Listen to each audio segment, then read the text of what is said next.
Mas known siya sa iyong work in raising awareness about the dangers of pesticides and chemical pollution. So, isa nila ang iyang i-publish na book na Silent Spring in 1962, which exposes the harmful effects of DDT and other pesticides in wildlife, humans, and the environment. Kanang DDT is matakal pa na siya sa next report. And kini nga book kay napakita niya ang yung sa pag-enter sa chemical sa shape, tapos yung sa niya pag-affect ang birds, fish, and humans. And then, kini siya nga book is naka-one siya, naka-face siya strong opposition from chemical companies. Pero later on, nag-led siya public awareness at policy changes. And scientist Rachel Carson Kadakay, itabang siya nga mag-lead sa ban of DDT in the US in the year 1972. So my topic for today is the harmful effects of toxic chemicals in the environment and sa human health. So, unsa man yun yung toxic chemicals and unsa po nila ang mga characteristics. So, ang first is the toxic chemicals is the substances, they are substances that can be poisonous. So, meaning, poisonous siya because they are capable of causing death or illness if taken sila into the body. So, unsa ni nga kuhan? Unsa ni nga chemical? Yes, tapos, ang mercury is known siya as very toxic na chemical kay kuhan po siya, known siya as neurotoxin kay kuhan siya na makaharm siya sa brain and the nervous system. And commonly found siya sa fluorescent bulbs, sa thermometers, industrial waste of coal burning emissions, and some pag makita nito sa mga seafoods like tuna or swordfish. Can also cause mercury poisoning and makadamage po siya sa kidney and liver and can possibly cause cancer. So, ini kay magkuhan ko mag-ask ko, kinsay kabalo kay Basilo. Wala mo siya dito. So, kinsay kabalo sa chemical symbols sa mercury. Sige, sa kabalo. Wala kay magulong to. Wala.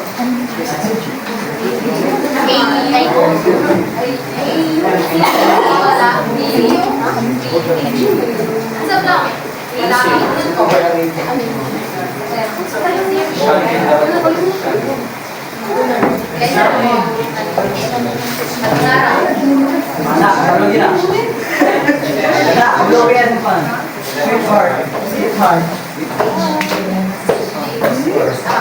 HG.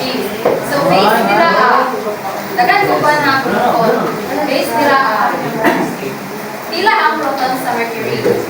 Nakuha naman din natin, manandakal na nasa sa mercury. So, pila ang proton sa mercury. Nagsaula ko ano?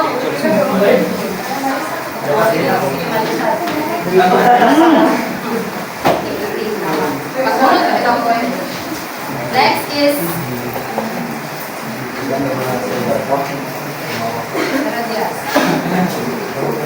what is the atomic mass?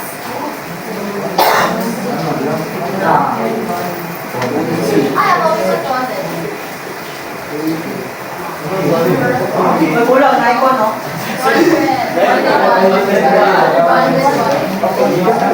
Okay. Cheryl. Pila ang electron?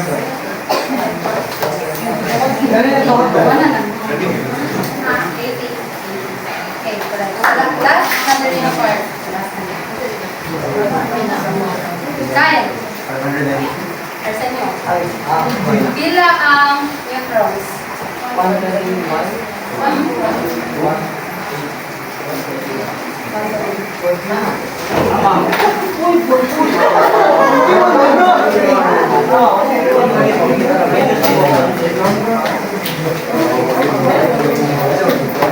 So, ang next mga characteristics of toxic chemicals is they don't break down in the environment.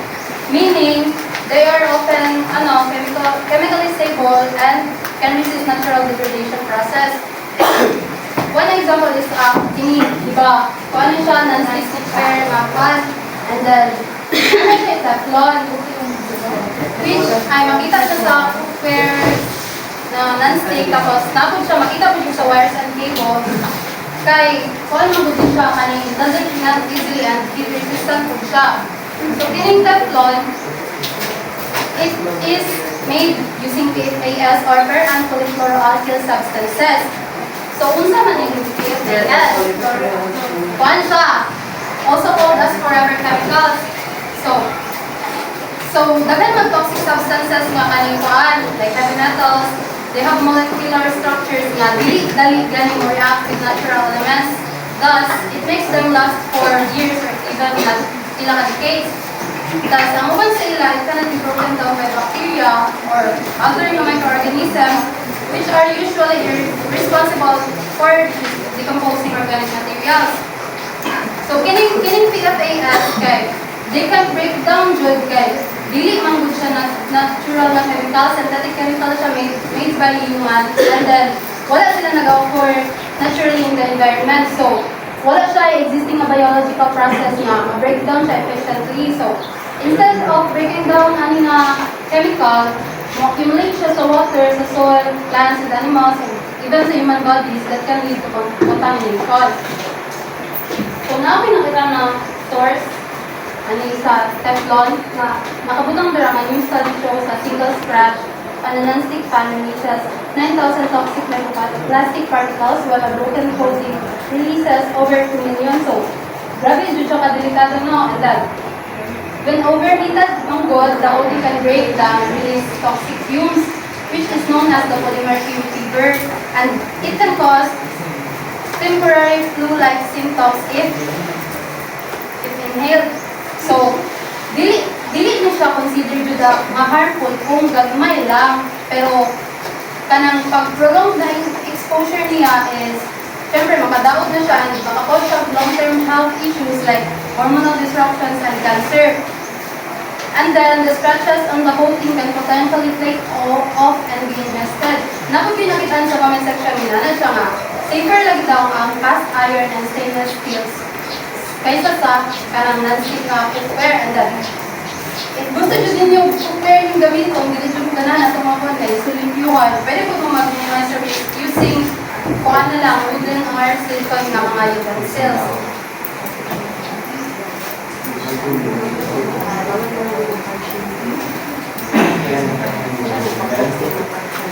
Next characteristic is they build up the tissues of small organisms. Meaning, kining mga harmful substances, they accumulate inside your bodies over time, which is, kining ang process is ginatawag na bioaccumulation. So, one example sa chemical nga nag-build up sa kuwan is ang methyl mercury. It is a toxic form of mercury that accumulates in fish, shellfish, and marine mammals. So, kining methyl mercury is, it is an organic form of mercury na nag-build up sa environment, especially in water bodies. So, ma-create siya when the bacteria in soil or water gina-convert ang inorganic mercury gina-convert into an organic form that can easily enter the food chain. And it affects the nervous system. Small organisms called like plankton, like kanang mga fish, small fish, they absorb toxins from their environment, like sa tubig, food, o sa direct exposure. And since ang ilahang mga lawas kay di sila maka-breakdown or eliminate ani ng mga toxins quickly, ang mga chemicals mag-stay sa ilang tissues and gradually mag-increase siya over time. So this becomes a bigger problem kay ang mga predators aning mga gagmay ng mga fish is if makakaon sila aning mga fish, the toxins mapasa and then mapasa sa food chain and then mag-lead sa biomagnification. Kung asa ang katong higher level ng mga predators is para sa mga larger fish or birds kay maka-accumulate sila of even higher level of toxins which can harm their health. So, usa ka mag-proceed sa fourth characteristic na kay as mga to. Naaman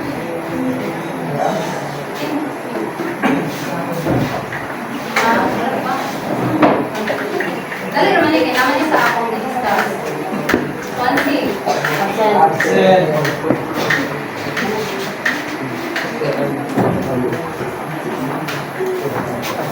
If naminaw ka, malintad.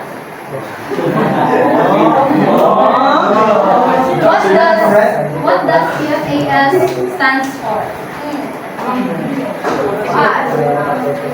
Per and polyfluoride substance. Ano mo?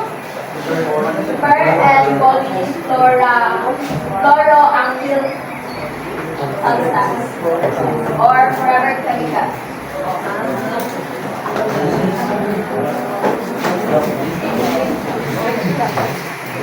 So ang next na characteristic is they can move up through the food chain. So kini tahay na inorganic mercury kanang mga mercury nga walay carbon. Gikan siya pollution. Tapos nag-enter siya sa water systems. From the water systems, nag-transform ang bacteria into methyl mercury. And then nag-bioaccumulate siya sa fishes, small fishes. Tapos, sa sulod sa gagmay na fish, nag-accumulate po siya over time. And then, ikaon ang small fishes sa larger fishes like tuna. Tapos, ang gatong tuna, ikaon sa tao. Nag-lead siya mercury poisoning. So, mauli ang they can move up to the food chain because sa katulang ng kuwan, yabot balik sa tao. So, mauli ang rason ko dahil nga, ang kanyang mga tuna o mga predatory fish, na sila ay mas taas na mercury levels kaysa sa katulang lang. Okay. Siyempre, dagang kayo is dahil ang mga nindot katong gagmay is daghan ko kayo kuwan na kanyang mercury na naisulod sa ilang lapos. Then, katong bola na po. Kangkuan na glass. Inikuan na kayo, mabalik siya. Ito siya eh, rabay. Pagkakalit mong kulan, sa namali. Kuan na yun. Ito yun lang na, yes. Ay, balik siya. Yes.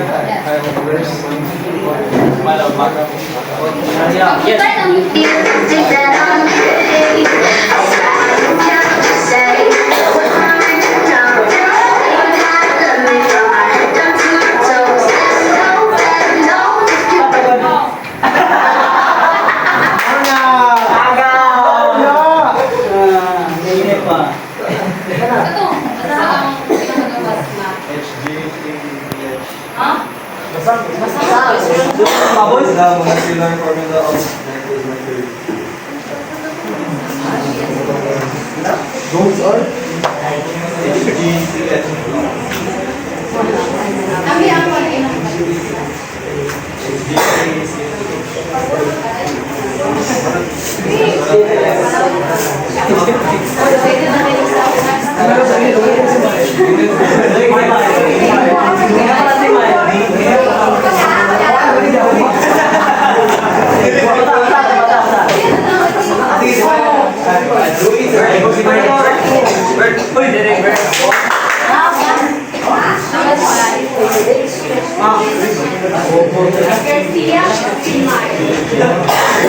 So, why are chemicals toxic to human health?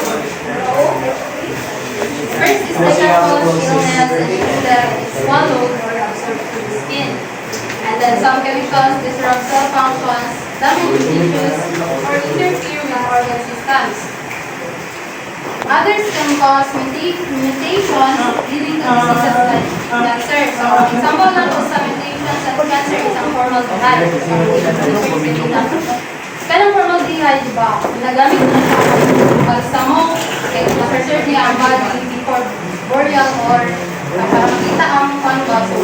So, imagine na ang kaling chemical mga sulod sa imong lawas ngayon. Nagamit siya as kuwan pang-preserve kung kaling patay. Di ba? Kasi kayo. So, ginagamit po siya as disinfectants and preservatives. It can also cause DNA damage and thus it can lead to cancer. The effects may vary and then some chemicals are immediately harmful while others accumulate over time. So, ang uban chemicals na immediately harmful is ang hydrochloric acid, catalysis. Di ba mo na kaya inig-kabit-kabit na anas na basta madaot ka na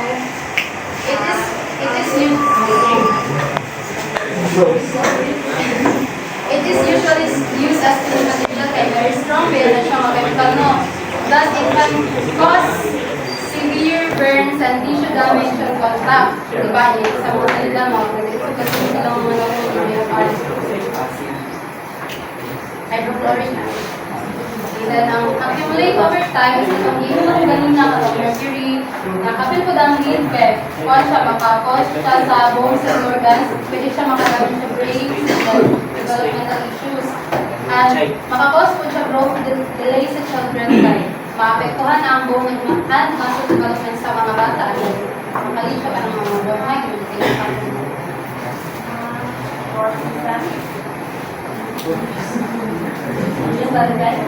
So what about the effects on plants and animals? So first, kay sa fishes, they can poison fishes and release their eggs. So, kadalasan dun sa mga petrochemicals kay kuhan siya kaning toxic to aquatic life kay kumudra po sa water contamination. And then, isa po is ang water vehicle emissions of nitrogen and sulfur oxides. It can cause acid rain, which poisons the fish and other aquatic organisms in the rivers and lakes.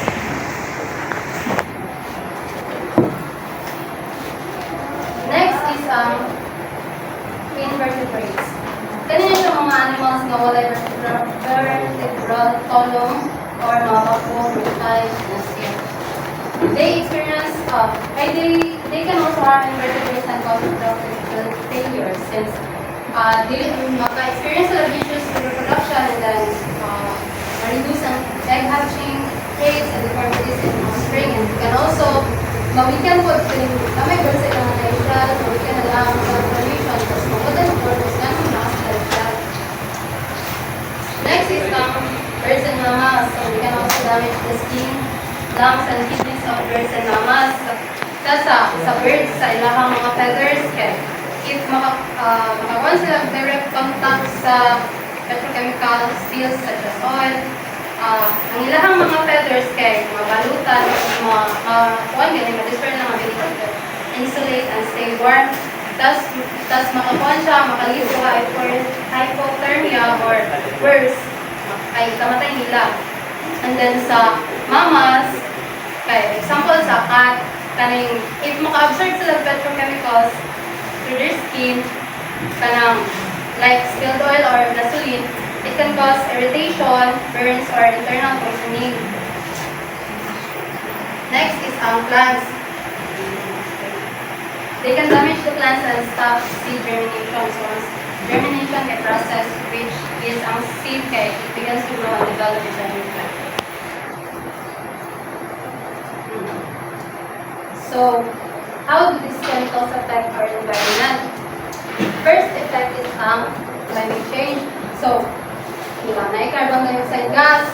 Kaning mga carbon dioxide gases, they can cause greenhouse effect and climate change.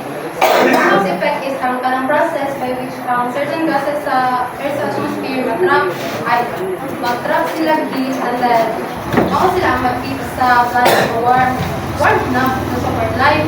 Pero pag masobrahan siya, makaming sobrang kainit ang ato ang palibot. Example is ang human activities, diba? Para sa deforestation o burning fossil fuels. Then, nabiyan na yung mga i-emit na carbon dioxide gases. And then, diba, mag-increase siya greenhouse gases.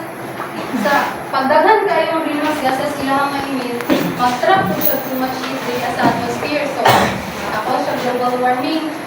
And then, later on, ang global warming, makakos po ng climate change. Next is reduced soil fertility. Maurag yung po natin pero.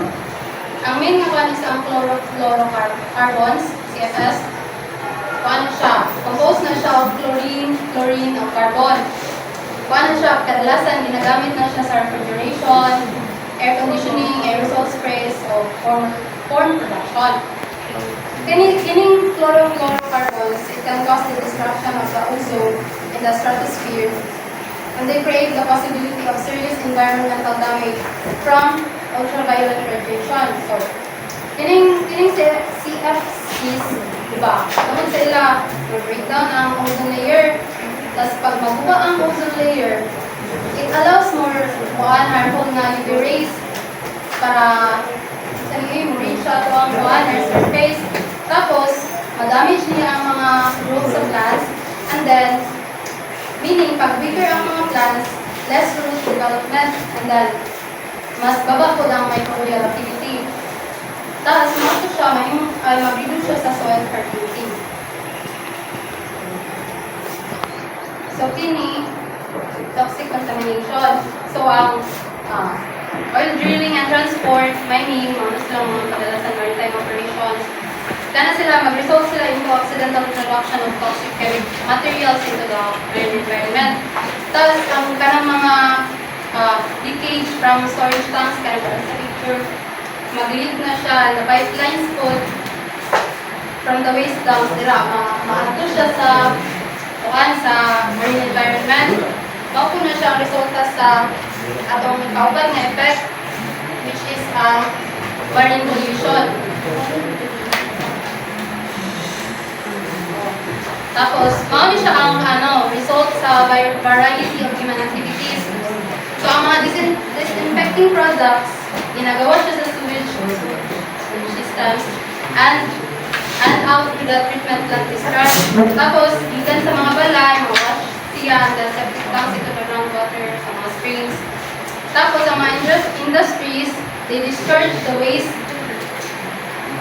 which contain the toxic substances directly into the waterways. So, mautong ma-pollute ang water. Kini kung nag-study mo, kay kabalo mo, study, pero kung wala, ako na lang wala ka, doon sa nito, kini. So, refer to specific identifiable regions or facilities where pollutants are directly Drainage. wala. Sewer. Drainage. So, ginatawag na yung shock point sources kaya nagtirang direct pipeline discharges. Sumasag na. So, maura to ako ang part, pero isa na ko yung ang part, na ako yung last na question. Atong music.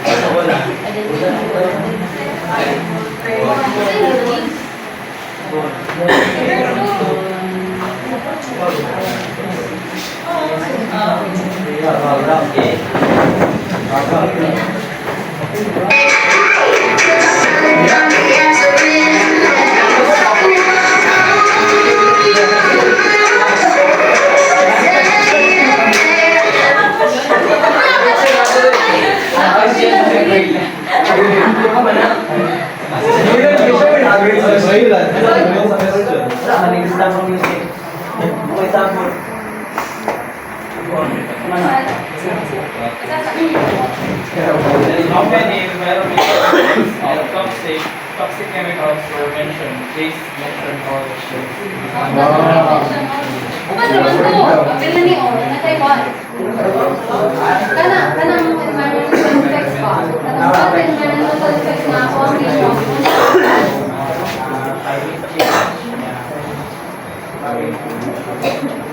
Pollution.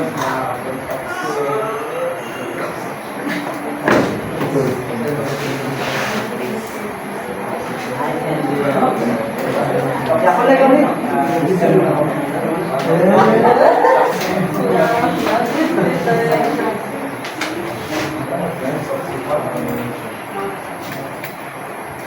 Kulang. So, ang isa kay reduce soil fertility.